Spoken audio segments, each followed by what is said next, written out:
Hello আমার দুষ্টু প্রিয় মিষ্টি বন্ধুরা তোমরা সকলে কেমন আছো? আশা করি তোমরা সকলে অনেক অনেক ভালো আছো। বন্ধুরা তোমাদের জন্য নতুন একটি গল্প নিয়ে চলে আসলাম। বন্ধুরা গল্পটি শেষ পর্যন্ত দেখলে আপনাদের দাঁড়িয়ে যাবে, আপনারা হাতের কাজ করতে বাধ্য হবেন। চলুন বন্ধুরা কথা না বাড়িয়ে গল্পটি শুরু করি। কি রে সাবিহা, তুই তো বললি ভাবি আমাকে ডেকেছিল, কিন্তু ভাবির তো শরীর খারাপ, তাছাড়া আমার সাথে কথা বলতেও আগ্রহী ছিল না। সিঁড়ি বেয়ে নিচে নামতে নামতে কথাগুলো বলল তালহা। সাবিহা ড্রয়িং রুমের সোফায় পাতুলে বসে টিভি দেখছিল। ডাইনিং রুমে দাঁড়িয়ে থাকা তামান্না সব শুনে যা বোঝার বুঝে গেল। ইচ্ছে করেই সাবিহা আরিশের সামনে ওরা আর তালহাকে উপস্থাপন করেছে। আমি যে শুনলাম ভাবি ডাকল তখন, তোর মাথা শুনেছিস পেতনি? তালহা সাবিহার মাথায় একটা গাঁটটা মেরে হাত থেকে রিমোট কেড়ে নিল। সাবিহা বিশেষ কিছু বলল না। অন্য সময় হলে ভাইয়ের সাথে রিমোট নিয়ে ঝামেলা বাঁধাত নিশ্চিত, কিন্তু এখন সাবিহার মনটা ভীষণ ভালো। সব সময় আমার সাথে এমন করো?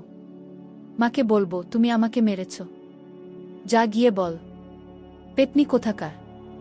সাবিহা শান্ত ভঙ্গিতে হেঁটে নিজের রুমের দিকে এগোল। নিজের কাজকর্ম সেরে তামান্না ডাইনিং রুম থেকে ড্রয়িং রুমে এসে তালহার কাছে দাঁড়াল। কি খবর তামান্না ভাটিয়া? আপনার বোন আসলেই একটা পেতনি। ওমা, কেন? কিছু না, ওকে শাকচুন্নি। নিজের ব্যাপারে এমন কথা শুনে চোখ বড় বড় করে ফেল তামান্না। আমি শাকচুন্নি? ভালো ভালো।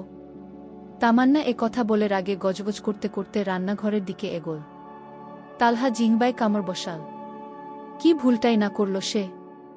এই তামু, তামান্না ভাটিয়া, ওই তামু, শোনো না, তোমাকে বলেছিলাম তালহার সাথে অপ্রয়োজনে কথা বলবে না। আমার সহ্য হয় না।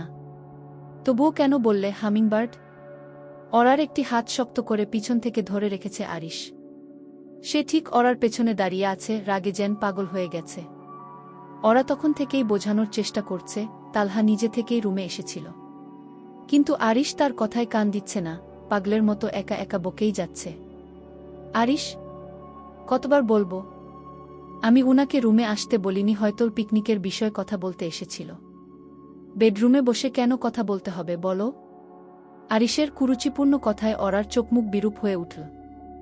রাগে বলল, আপনি একটা অসুস্থ মনের মানুষ। আপনার ভাই হয় সে, আমিও ভাই ডাকি। আপনি সেখানে এসব বলছেন কিভাবে? আরিশ ওরাকে ধাক্কা দিয়ে দেয়ালের সাথে চেপে ধরে। ওরার গাল ঠেকেছে ঠান্ডা দেয়ালের গায়ে। আরিশ তার দুহাত পিছন দিকে মুচড়ে ধরে রেখেছে শক্ত করে। ওরা শত চেষ্টা করেও নিজের হাত ছাড়াতে পারছে না। এরই মধ্যে আরিশ ওরার ঘাড়ে হিংস্রভাবে কামড়ে ধরল। ওরার ব্যথায় বেরিয়ে আসা চিৎকারে তার কামড় ধীরে ধীরে নরম হয়ে চুমুতে রূপ নিল। কামড়ের জায়গা থেকে ক্ষীণভাবে রক্ত ঝরছে। আরিশ ধীরভাবে ঠোঁট ছুঁয়ে দিল সেই ক্ষতস্থানে। আমি খারাপ, অসুস্থ মস্তিষ্ক আমার। সেখানে সুস্থ মনের বসবাস কিভাবে হবে বলো? আপনি যদি কখনো হারিয়ে ফেলেন, বুঝবেন তার জন্য আপনি নিজেই দায়ী। আপনার আচরণের কারণেই আমি। ওরার কথা শেষ হওয়ার আগেই আরিশ তাকে এক ঝটকায় নিজের দিকে ফিরিয়ে শক্ত করে থুতনিতে হাত রাখে। এই পাখি, শিস, চুপ। আমি তোমাকে কখনো হারাবো না, হারাতে দেব না। তাচ্ছিলের হাসি হাসল ওরা। আরিশ হুট করে কোলে তুলে নিল তাকে। ওরা বুঝতে পারছে না কিছু। কি করতে চলেছে আরিশ? কোথায় যাচ্ছেন? ওয়াশরুমে। কেন? জবাবে শুধু এক রহস্যময় হাসি হাসল আরিশ, কোনো কথা বলল না। ধীর পায়ে ওরাকে নিয়ে ওয়াশরুমের দিকে এগোল। খান বাড়ির ওয়াশরুমগুলো এতটাই বড় যে মনে হয় সেখানে হাডুডু খেলাও সম্ভব। কি করবেন আপনি? বাথবে চোবাবেন? ওরার সরাসরি প্রশ্নের কোনো জবাব দিল না আরিশ। চুপচাপ তাকে কোল থেকে নামিয়ে ওয়াশরুমের দরজা ভেতর থেকে আটকে দিল। তারপর ওরার হাত ধরে নিয়ে গিয়ে শাওয়ারের নিচে দাঁড় করাল। ওরার চোখে ভয়, বিরক্তি আর সেই সাথে কৌতূহল ভেসে উঠল। আরিশ ধীরে হাত বাড়িয়ে শাওয়ার ছেড়ে দিল। ওপরে থেকে টলটলে জল পড়তে শুরু করল। আরিশ আর ওরা দুজনেই সেই পানির নিচে নিশ্চুপ দাঁড়িয়ে। আজকের আরিশ ওরার কাছে অচেনা লাগছে। অন্যদিন হলে এতক্ষণে সে হয়তো জোর করে বিছানায় নিয়ে যেত, কিন্তু আজ ওয়াশরুমে শাওয়ারের জলে অরার শরীর ভিজে একাকার। আরিশেরও একই অবস্থা। দুজনেই একদৃষ্টে পরস্পরের দিকে তাকিয়ে আছে, শব্দহীন। অরার কপাল বেয়ে জল গড়িয়ে নাকের ডগায় জমছে, সেখান থেকে ঠোঁট ছুঁয়ে থুতনি বেয়ে নিচে পড়ছে। এই দৃশ্য আরিশকে ক্রমশ বেপরোয়া করে তুলছে। সে অরার কোমরে শক্ত করে হাত রেখে তাকে নিজের বুকের সাথে মিশিয়ে ফেল। কপালে কপাল ঠেকিয়ে এক মুহূর্তের নিঃশ্বাসহীনতায় আটকে গেল দুজন। অরা! চমকাল অরা। আজকে প্রথম আরিশ তার নাম নিয়ে ডাকল। বলুন, আমি খুব কষ্ট দেই তোমাকে? হ্যাঁ। আমি যদি ভালো হয়ে যাই, মানে স্বাভাবিক হওয়ার চেষ্টা করি, তুমি আমাকে ভালোবাসবে? আমাকে কি ভালোবাসা যায়? আমি কি ভালোবাসা পাওয়ার যোগ্য? আরিশের কণ্ঠস্বর আজ অন্য রকম শোনাচ্ছে। কেমন গলা ধরে এসেছে তার। মনে হচ্ছে শাওয়ারের জলের সাথে আরিশের চোখের জলও মিলেমিশে একাকার হয়ে যাচ্ছে। অরার বুকটা কেমন হুহু করে উঠল আরিশের কথায়। লোকটা ভালোবাসার কাঙ্গাল। মায়া হলো তার। আরিশের পিঠে হাত রাখল অরা। শান্ত গলায় বলল, আপনি তো খারাপ নন। কিছু কিছু সময় অস্বাভাবিক আচরণ করেন শুধু। ভালো কিংবা খারাপের উপর নির্ভর করে কেউ কাউকে ভালোবাসে না। দেখে না, নেশাখোর, ব্যাড বয় টাইপের ছেলেদেরকেও মেয়েরা ভালোবেসে ফেলে। এটা একটা অনুভূতি। কখন কিভাবে হয়ে যাবে বলা যায় না। অনুভূতি কখন কিভাবে হয়ে যাবে বলা যায় না। অরা একটু থামল। আরিশ অরাকে নিজের শরীরের সাথে আষ্টেপৃষ্ঠে জড়িয়ে ধরে আছে, যেন একটু নড়লেই হাতছাড়া হয়ে যাবে সে। ভালোবাসার জন্য কোনো যোগ্যতার দরকার হয় না আরিশ। এসব ভাববেন না। আপনার চিকিৎসা দরকার। প্লিজ একবার ডাক্তার দেখাবেন। আমি আপনার সাথে সুন্দর একটা জীবন কাটাতে চাই ভাইয়া। অরার কথা শেষ হতেই তার গালে একটি থাপ্পড় পড়ল। আকস্মিক এই ঘটনায় অরা হতবাক হয়ে গেল, আরিশের দিকে অবাক দৃষ্টিতে তাকিয়ে রইল। থাপ্পড়টা যদিও খুব জোরালো ছিল না, তবুও অরা ভয়ে কিছুটা চমকে উঠল। সব সময় তো আরিশই বলো, আজ আবার ভাইয়া ডাকতে গেলে কেন? অরা থতমত খেয়ে তাকিয়ে রইল কেবল। আরিশ টুক করে তার ঠোঁটে চুমু খেল একটা। মুচকি হেসে বলল, ওভাবে তাকিয়ে থাকতে হবে না। তেমন জোর মারিনি। তবে ভবিষ্যতে আবারও ভাইয়া বললে গাল আর আস্ত থাকবে না। খিলখিল করে হেসে উঠল অরা। আরিশ মুগ্ধ নয়নে অরার প্রাণবন্ত হাসি দেখছে। আজ পর্যন্ত অরাকে কখনো এভাবে হাসতে দেখেনি আরিশ। মেয়েটা হাসলে কি দারুণ লাগে। আপনি আসলেই একটা আধপাগল, সাইকো টাইপের মানুষ। কখন কি হয় আপনার বোঝা মুশকিল। ভ্রু কুঁচকে ফেলল আরিশ। সে সাইকো? মেহরাবও আজ সেটাই বলল। তাহলে কি কথাটা সত্যি? আজকে মেহরাবের সাথে কথা না বললে নিজের মনের কথা বুঝতে পারত না আরিশ। অরার প্রতি টুকরো টুকরো অনুভূতিগুলোর নাম যে ভালোবাসা সেটাও বুঝতে পারত না। আরিশের ভালোবাসা পাওয়ার পথটা ভুল, মেহরাব সেটা খুব ভালো করে বুঝিয়েছে তাকে। জোর করে শারীরিক সম্পর্কের মাধ্যমে কখনো ভালোবাসা পাওয়া যায় না। বরং এসব করলে সম্পর্কে আরও দূরত্ব বাড়ে, এক সময় ভেঙে যায়। আরিশের পাগলামিগুলো মেহরাব ভালো করেই জানে। তাই আজকে মেহরাব একজন প্রকৃত বন্ধুর মতোই আরিশকে সঠিক পথে চলার পরামর্শ দিয়েছিল। আমি আধপাগল মানলাম, কিন্তু সাইকো নই।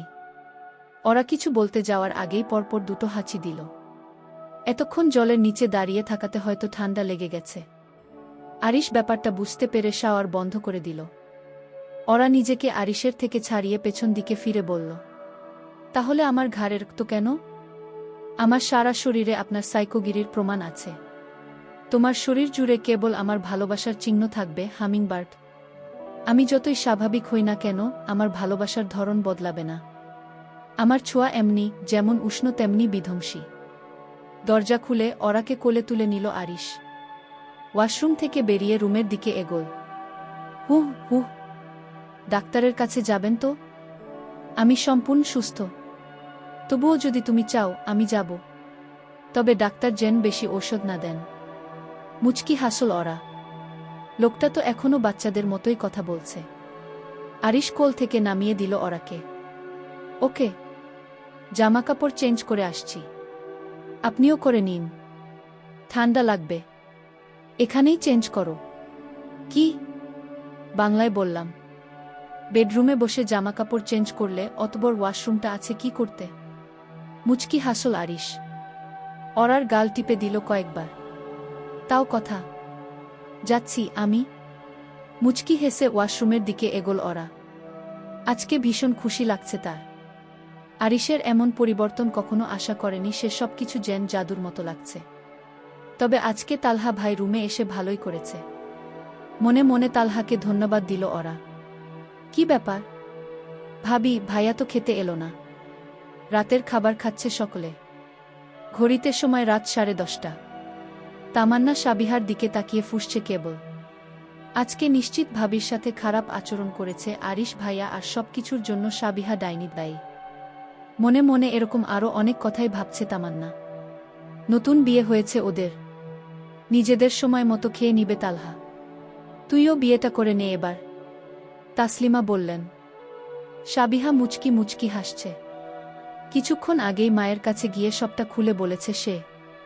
সেজন্য মামে দুজন বেশ খুশি। মায়ের কথায় চুপ করে গেল তালহা। আর চোখে কেবল তামান্নার দিকে তাকাল একবার।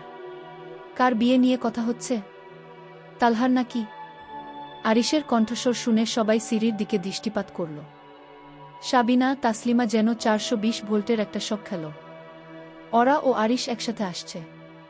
দুজনকে দেখেই বোঝা যাচ্ছে সদ্য গোসল সেরে এসেছে। ওরার চুল এখনো ভেজা। রাগে শরীর হিরহির করে উঠল সাবিহার। আরে মায়ের কথা বাদ দাও, বিয়েশাদি আরও পরে করব ভাইয়া। আগে বিজনেসটা বুঝি, একটা অবস্থান তৈরি করি, তারপর। ওরাকে হাসি খুশি দেখে তামান্না স্বস্তির নিঃশ্বাস ফেল। আরিশ ও ওরার বসার জন্য চেয়ার টেনে দিল সে। দুজনে পাশাপাশি বসল। তামান্না খাবার সাজিয়ে দিচ্ছে।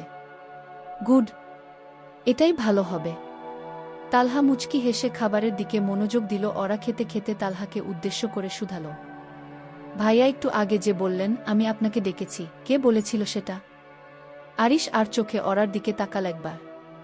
ওরা আরিশের হাতে হাত রাখল। ইশারায় বোঝাতে চাইল দরকারি কথা। আরিশ চুপ করে রইল। সাবিহাই তো বলল তখন।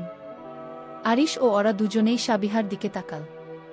মেয়েটা ভাবতেও পারেনি ওরা এভাবে তার পর্দা ফাঁস করে ফেলবে। বোকার মতো হেসে বলল সাবিহা, আসলে আমি ভুল শুনেছিলাম। ব্যাপার না আপু, আপনাকে ধন্যবাদ। মুচকি হেসে বলল ওরা। আরিশও মৃদু হাসল। সাবিহা কিছুই বুঝতে পারছে না কি হওয়ার কথা ছিল আর কি হলো।